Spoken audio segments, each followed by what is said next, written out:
Hello and welcome to my channel. कई बार अपनी बुक सबमिट करने के बाद जो रॉयल्टी मिलती है उसको लेके बहुत सारे क्वेश्चन होते हैं कई राइटर्स के मन में। मतलब कि क्या ऐसा ना हो जाए कि हमको जो रॉयल्टी के लिए बोला गया है पब्लिशर के द्वारा वो हमको दे ना दे।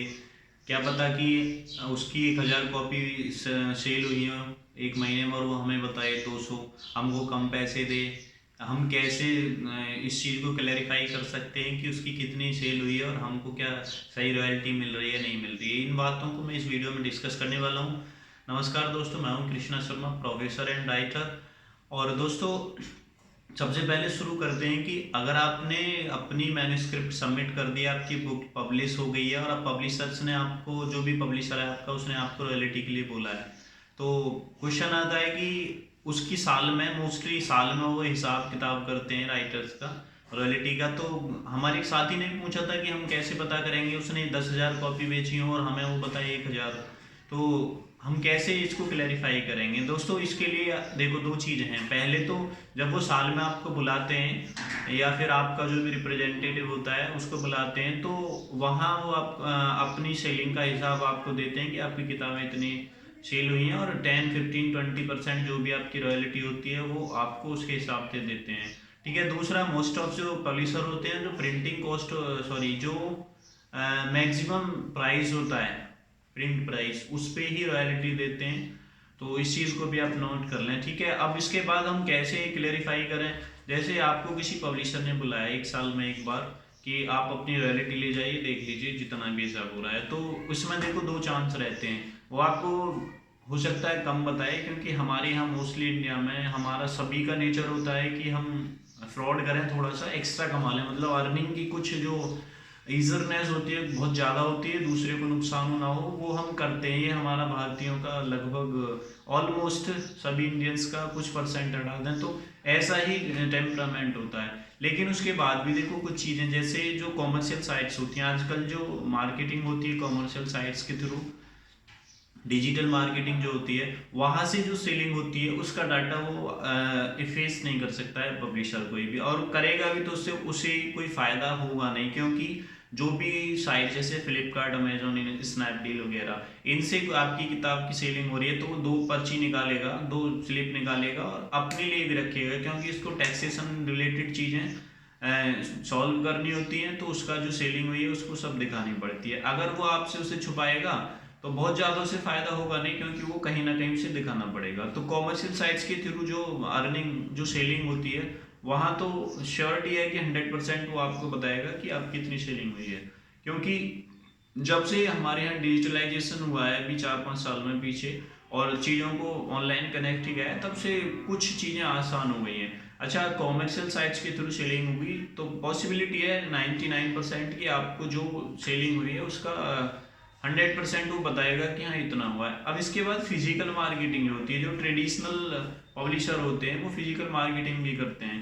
वो फिजिकल मार्केटिंग में थोड़ा बहुत ऊपर नीचे कर सकते हैं, और इसमें आप कुछ भी नहीं कर सकते, मैं भी कुछ नहीं कर सकता, कोई भी कुछ नहीं कर सकता। क्योंकि सभी लोग सेटिंग बनाते हैं एक दूसरी जगह, जहाँ से वो प्रिंट कराएगा, 1,000 कॉपी कराएगा, 500 का बिल लेगा। ठीक है, क्योंकि बिल दिखाना है उसको।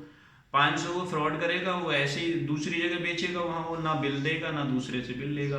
तो इस तरह से मतलब कुछ लोग हमारे यहाँ कर लेते हैं, और ऐसा होता है सिस्टम में। मोस्ट ऑफ पीपल ऐसा कहीं ना कहीं ट्राई करते हैं करने की, कुछ कामयाब हो जाते हैं, कुछ कामयाब नहीं होते हैं। तो इस चीज़ को लेके आप अपने दिमाग में ना बैठाएं कि हमको कितनी रॉयल्टी मिलेगी कितनी नहीं मिलेगी। दूसरी चीज़ एक और बता दूं, अगर आप किसी पब्लिशर से बुक पब्लिश करा ले रहे हैं तो आप रॉयल्टी के बेस पे ना जाएं कि हमारी रॉयल्टी हमको मिलेगी नहीं मिलेगी, हम कितना कमा रहे हैं नहीं कमा रहे हैं। अगर आप शुरुआती राइटर हैं तब, आप अगर स्टेब्लिश्ड राइटर हैं, फेमस राइटर हैं, तो कोई दिक्कत नहीं है। फिर वो आपको एक लमसम अमाउंट पब्लिशिंग से पहले ही दे देते हैं। मतलब अगर आप फेमस हो जाते हैं तो आपकी राइटिंग का पैसा कई बार आपको एडवांस भी दे देते हैं, और कई बार कॉन्ट्रैक्ट कर लेते हैं कि हम आपको इस बुक के लिए इतना पैसा देंगे। ठीक है। तो अगर आप फेमस हो जाते हैं, एक स्टेब्लिश्ड राइटर बन जाते हैं, मार्केट में आपकी डिमांड बढ़ जाती है, तब पब्लिशर्स आपको ऑफर करते हैं पैसे की, हम इतना पैसा देंगे आपको। ठीक है।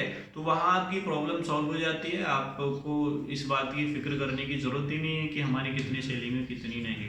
तो शुरुआती जो राइटर होते हैं वहाँ तो आप ये माने कि आप बेसिक राइटर हैं, पहली या दूसरी बार लिख रहे हैं, तो आपको जो रॉयल्टी मिल जाए, मैं तो ये बोलूँगा कि उसी में सेटिस्फाई हो जाएं, क्योंकि वहाँ चांस है नहीं कि आप बहुत ज़्यादा अर्निंग कर लें। अर्निंग तभी होती है राइटिंग में, या तो सेल्फ पब्लिशिंग करें किंडल जैसी साइट्स पर, वहाँ डायरेक्ट अर्निंग जो देती हैं, किंडल कोबो वगैरह, वहाँ आपको जो भी आपकी सेलिंग होगी वहाँ आपको अर्निंग हो जाएगी।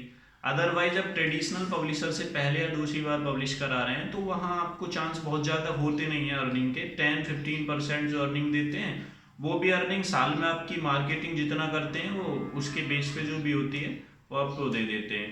तो आई थिंक अब आपकी समझ में आ गया होगा कि जो बेसिक राइटर होते हैं, बिगनर्स होते हैं स्पेशली राइटिंग के फील्ड में, उनके लिए रॉयल्टी का कहाँ चांस रहता है। हाँ, इसमें जो टेक्स्ट बुक राइटर होते हैं, आप बेशक फर्स्ट टाइम लिख रहे हैं, अगर आप कोई टेक्स्ट बुक लिख रहे हैं, किसी क्लास की किताब लिख रहे हैं, 10th-12th या और छोटे बच्चों वाली किताबें लिख रहे हैं, और किसी पब्लिशर से आप कांटेक्ट कर रहे हैं, तो आपको शुरुआत में एडवांस में पैसे भी दे सकता है और कोई कॉन्ट्रैक्ट भी बना सकता है। ये आपके ऊपर डिपेंड करता है कि आप कैसे उस चीज़ को हैंडल करते हैं, क्योंकि जो टेक्स्ट बुक होती है उनकी डिमांड ज़्यादा होती है और उनकी फिजिकल मार्केटिंग बहुत ज़्यादा होती है। ठीक है, उनकी ऑनलाइन मार्केटिंग नहीं होती है। जो टेक्स्ट बुक होती है उनकी फिजिकल मार्केटिंग होती है, और फिजिकल मार्केटिंग में वो आपको ऑफर देगा अगर आप इस चीज़ को अच्छे से हैंडल करते हैं, आप जानते हैं तो। आपने कोई टेक्स्ट बुक लिखी है, आप किसी पब्लिशर से कांटेक्ट कर रहे हैं, आपका मटेरियल अच्छा है, कंटेंट अच्छा है, तो आपको पैसे देगा कि हम इस बुक के लिए आपको इतने दे देंगे। शुरुआत में ही वो एडवांस ऑफर दे देगा कि हम आपको इस बुक के लिए इतने देंगे। वो भी नहीं दे रहा है तो आप बोलेंगे बताओ कि मुझे एनुअल बताओ इस बुक के कितने दोगे, मैं रॉयल्टी वाला फंडा नहीं पढ़ना चाह रहा हूँ, मैं तो सिर्फ एक लमसम अमाउंट एनुअली वो लेना चाह रहा हूँ, बताओ। तो वहाँ आपको चांस है टेक्स्ट बुक में कि आपको एक फिगर में अमाउंट मिल जाए एनुअली। ठीक है, तो आई होप कि जो भी रॉयल्टी से रिलेटेड आपके क्वेश्चन थे वो सॉल्व हो गए होंगे। अगर इसके बाद भी कोई क्वेश्चन है तो कमेंट कीजिए, और हाँ, दूसरा आप मुझे सोशल साइट्स पे डायरेक्ट मैसेज करके मुझसे जुड़ के अपनी क्वेरीज, अपनी समस्या सॉल्व कर सकते हैं, बात कर सकते हैं। लिंक आपको डिस्क्रिप्शन में मिल जाएंगे। दोस्तों, वीडियो पसंद आई तो लाइक कीजिए और चैनल को सब्सक्राइब कीजिए, और हाँ, किसी ज़रूरतमंद को शेयर भी कीजिए। Thank you.